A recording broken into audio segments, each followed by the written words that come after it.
What's going on, guys? It's Frito here for your Overwatch. Aaron Keller did an interview on the website Enemy, and it featured discussion about the PvE content rollout, as well as 2 support heroes that are coming to Overwatch. We also dug up some of the older quotes that gives us a lot more perspective on what to expect from the new support heroes. First up, let's talk about PvE. Aaron Keller talks about the really difficult decision to split the game up, but stands by it as the right call to make. While they say they're still finalizing how the PvE content will roll out, Aaron Keller says a chance to tell Overwatch's big overarching narrative is something that they're particularly excited about. Aaron goes on to say, we can go into a lot more depth with not just the characters in the universe, but all of the big events that are happening inside it. That's something the team is incredibly passionate about. Overwatch's bright, hopeful, inspirational future is a setting that they're excited to explore. He talks about the game on the whole, and this feels like a big bomb considering he says they have a lot of work to do in regards to the game's reward and progression systems, which we've talked about in a recent video, noting that there will be changes coming in Season 3, but considering Aaron is saying there's a lot of work to do, maybe we should expect a bit more of a crawl, walk, run approach, which Blizzard always does to everything when it comes to revamping the progression systems. Personally, I'd suspect that we should see Season 3 as the walk, and the early, really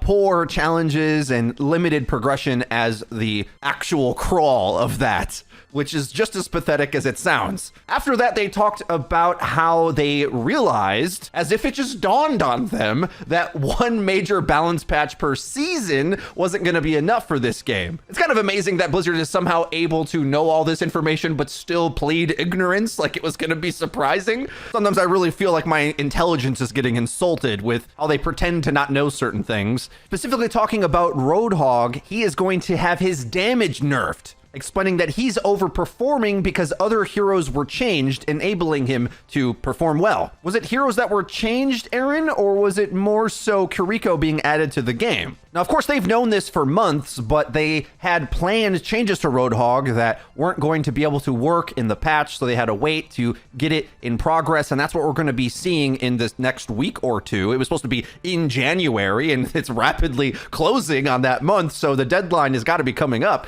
but I had suspected that that means they might be retuning or reworking his kit in a way that a pure hotfix wouldn't be able to do. So I don't think they are just going to nerf his damage, but maybe change something else about him, maybe take a breather, be more of a teamwork ability somehow, which is something they did in the 132 experiment years ago, giving a status effect to teammates. Essentially, it's pretty clear that if his damage is going down, his ability to one-shot squishies is not going to be part of his identity anymore. That's pretty clear indication of what direction they're going, because he also says it would be very easy for us to change him so much that he becomes unplayable, or nerfed so hard that people would think he was a throw pick. He says they want to avoid that, but also make a change that's meaningful enough to actually have a real impact on him and the game, which, keep in mind, with all of the reworks, retunings to Sojourn, simply rapidly making a decision doesn't always work, because in some cases, the Sojourn's effect of the game now might be arguably worse than it was originally. In the article, Aaron Keller talks about balance problems being whack-a-mole,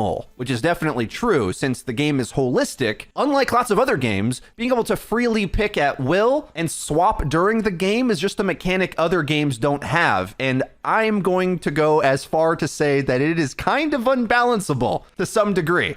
Discussion I want to have more in depth in future videos. He has a really interesting quote here in saying there's a lot of nuance that goes into balance. It can feel like there are certain heroes that are allowed to be strong or popular, and others that, when they do become really strong, the community has a pretty adverse reaction to it. I think that's all very natural. One of the things we've been talking about internally, what happens when heroes that have mechanics that can be frustrating or stifling to play against become really powerful. The draft mode discussions have been raising in popularity again. I feel we'll have that talk at another day. That's my answer to this, because the truth is Overwatch mechanics are almost always mutually exclusive. The game is multifaceted. Players enjoy different subsets of it, so you can't please everyone at the same time. Aaron goes on to say, when heroes like Roadhog become really powerful, the community can have a big reaction to it, while there are others like Orisa, who is fairly powerful as well, but her kit feels fairer or more steady. I think the community will look at a hero like that, and if it becomes the new dominant tank, tank, it's more accepted. Well, funnily enough, I think a lot of players would say Orisa is the dominant tank because after they hotfixed her, she did in fact have a straight up great matchup against Roadhog and is decent against everything else. Orisa kind of is the actual meta tank right now, but you have to understand how to counter the Roadhog to force him to swap, which that aspect is actually what I don't like. The counter picking in the game being intentional is really bad for Overwatch if there's not a draft mode, because Overwatch 2 is arguably far more rock, paper, scissors than even Overwatch 1 because the matchups are so discrete. Whereas Overwatch 1 had team comps that were overly oppressive for sure, and you'd auto lose against them. With the power of your team comp isolated a bit more just in your tank, let's say, now that problem has more localized to like one player. So it's like easier to obtain that same effect, even if it's not as severe in some cases. And I don't know if I even agree with Aaron Keller's assertion here. I think a lot of players hated playing against Orisa, even at launch when she wasn't very good. The average player found her to be unkillable and not fun to play against because of that. But what's the alternative? Having a character like Winston that is easily counterable? So like joke status, in my opinion. I think there's a balance to be found in the balance of the game. While to some degree, I think the community does approve of Orisa being a good tank above one-shot Roadhog as he exists now, but I don't know if it's as positive of a reaction as he's trying to paint it as. Tanks who tank instead of thick DPS are more preferred, but being overly tanky is also not that preferred either. But I don't know what Blizzard does, and this as well is another bigger conversation I want to have about tank design in the game, because it's kind of gotten out of control with the new additions and reworks. It's hard to know what Blizzard's base point is trying to be, when at least for Overwatch 1 players, the gold standard would be to have Winston or Reinhardt be good. And whenever they're bad, I feel like the game plays worse, because you have to pick characters like Orisa or Hog who have this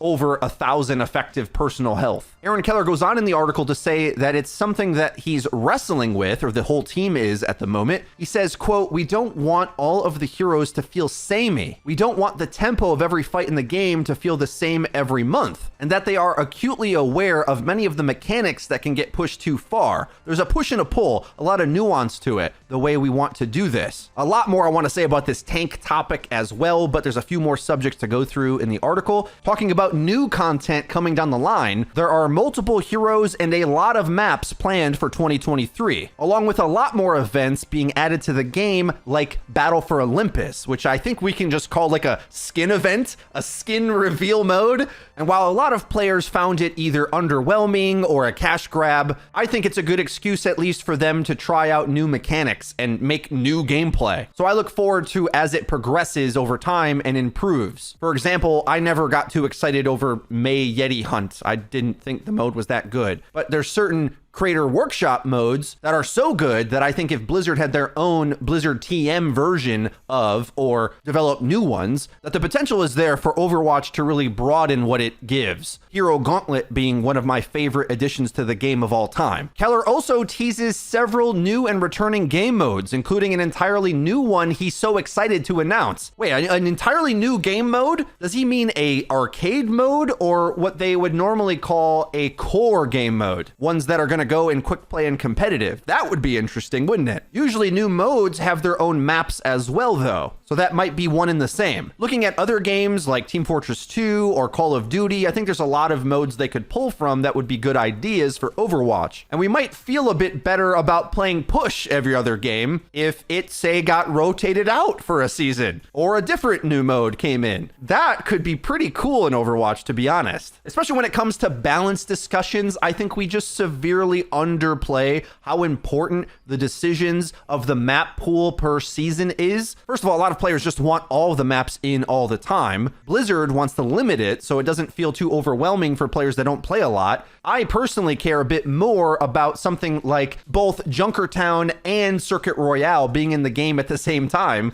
because that automatically biases us towards Widowmaker. Whereas I personally would prefer to be able to vote select a map, ban it. Realistically, my my dream scenario is a tournament mode where you and your team, just like in the Overwatch League, in their playoff tournaments, are able to pick the map you go to next if you lose in the series. There's something just like emotionally amazing about that, to get on your home map, right? At least some of the time. Because some play sessions, you get stuck in a rotation where you get a bad map for you or a bad map for your random teammate. And that can happen a few games in a row in Overwatch to make for a very frustrating experience. We really downplay how much maps play a factor into the seasonal map meta, as well as our own personal enjoyment. It's as if we totally forget or gave up on this argument years ago, and I haven't given up, okay, folks? I've been arguing this since day one. The random maps are a bit of a problem. I'm gonna keep fighting this good fight, because let's not pretend like the matchmaker works great with the randomized rotation anyway. This like forcing you to play every map already doesn't work. And then on top of that, they give you these random map pools, but then expect the balance to make sense and then gain player data based on the power and performance of heroes that are changing based on the maps they selected. And then the next season, we go into a new map rotation where now those rebalanced heroes are playing on new maps. The bad results we get from some of these decisions are so obvious to see from miles away. I don't know why we can't talk about these things like adults. Okay, enough of that. Last up, talking about the new support heroes. And I'm thankful that he admits that the role has the least amount of choice, and it's exciting to hear that they're focusing on supports. And the next 2 heroes they're going to be releasing are support heroes, 2 in a row. He even teases what they are. He says they bring some things to the game that we haven't seen before, some new mechanics and really exciting ways to interact with your team. To me, this sounds like it's got to be a utility of some kind. And considering there's 2 supports lined up, we can basically guess what gaps they want to fill in the roster because they've already said it in the past. In a previous interview, Aaron Keller explained that a new support hero has a mechanic that's brand new to the game, and it's something that players have been asking for a long time, and they're excited to show, which I think that is the same support hero he's discussing in the NME article. Nearer the launch of Overwatch 2, when Kiriko was coming out as more of the like Zenyatta or Ana archetype of a skill shot support,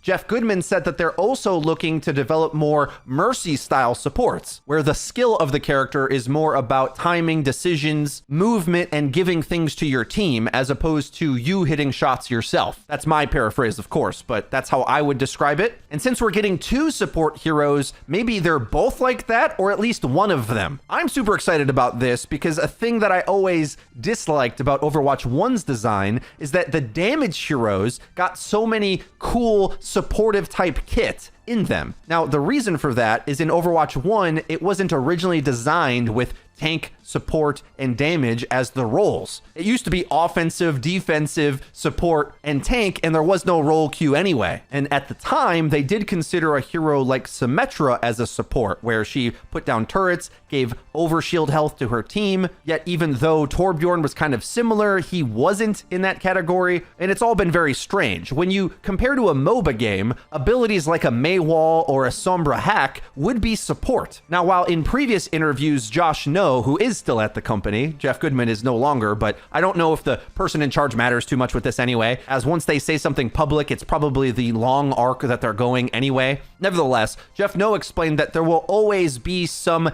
healing in the support class, but as we've seen with Kiriko, we've already seen the limits of where they're willing to go with a Shimada style support. As much as Kiriko has made for some troublesome meta mechanics, I think the design of her has been amazing to make a Shimada style support who is both mobile but with burst damage potential, and it's not like her damage is what really overpowers the game either. She still feels like a support, just with her own pop-off potential. It's kind of awesome, honestly, and really unique to Overwatch that they can even make a character like that. So I'm kind of excited at these new supports, especially as a support main myself in Overwatch 2, because I also like to flex and counter pick, but that's not so big in the support category right now, considering how dominant some of the top meta picks have been, where in Season 1, it was pretty much Lucio Kiriko, whereas Season 2, it shifted a bit more to Mercy and Kiriko, focusing more on her damage. rather than her healing and ultimate. I'm really excited about the new hero additions because I think Ramatra was a great design, Kuriko an amazing design, Junker Queen an amazing design, Sojourn, let's never talk about again.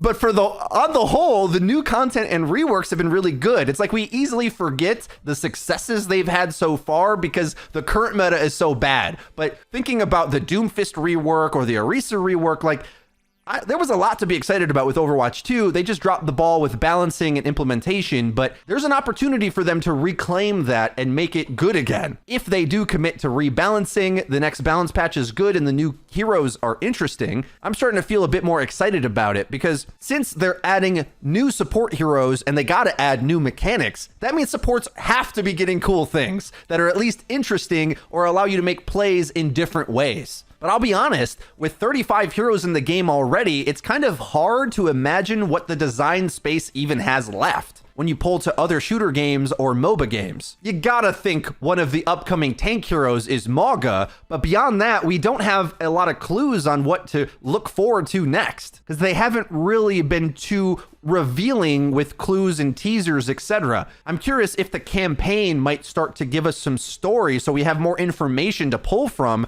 to even guess like where the next Junker Queen is, a hero that we knew about years ago, right? There needs to be more lore connections for us to even begin to guess. But the reason why I bring up a character like Mauga, who we expect to have like a rage mechanic, I want us to start thinking and theorizing what kind of MOBA abilities, I think is probably the best place to look, could be added into Overwatch 2. Some guesses I have is support characters that add more negative spell effects to the enemy team, different positive buffs that we don't already have, though I think those are kind of running out because there won't be another speed boost for a while, I think is easy to say since Kuriko added one in with her ultimate, which also is an attack speed boost. We've got power-ups with Nano Boost, Mercy Blue Beam. The only other design space I think they might go back to is more of the deployables or summons. And if the character is supposed to play a bit more like Mercy, what's a way that you could sit from afar and help a teammate that we don't already have? Remember, it can't be healing because he's talking about a new mechanic that players have been asking for. The best I can think of is a cleanse, and we already got that. What else have we been asking for besides better balancing?